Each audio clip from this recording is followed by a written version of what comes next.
being an entrepreneur, I get to meet with a lot of entrepreneurs, and അവർ പറയും അവരുടെ കമ്പനിയിൽ there is a lot of money laying around in bank, അവരുടെ safe amount ആയിട്ട്. But I would always say free ക്യാഷുകൾ, അത് personal വെൽത്തിൻ്റെ ആയാലും company വെൽത്തിലെ കേസാണെങ്കിലും, should not put in bank accounts or something.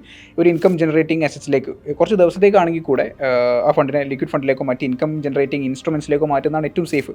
Market volatility touch ചെയ്യാത്ത ഒരുപാട് ഇൻസ്ട്രുമെൻറ്റ്സ് ഉണ്ട്.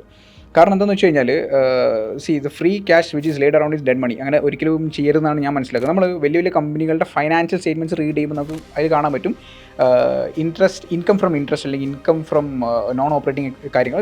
അതായത് കമ്പനിയുടെ കോർ ഓപ്പറേഷൻസ് അല്ലാത്ത മറ്റ് ആക്ടിവിറ്റീസിൽ നിന്നും കമ്പനി നേടിയിട്ടുള്ള മേ ബി ഇൻട്രസ്റ്റ് ആവും, ഡിവിഡൻസ് ആവും, ഇങ്ങനെയാവും നേടിയിട്ടുള്ള ഇൻകമാണ് കാണിക്കുന്നത്. അതായത് അത്തരമൊരു ഇൻകത്തെ നമ്മുടെ കമ്പനിയിൽ ചെറിയ സ്കെയിൽ മുതലേ തുടങ്ങിക്കഴിഞ്ഞാൽ it's always a good habit.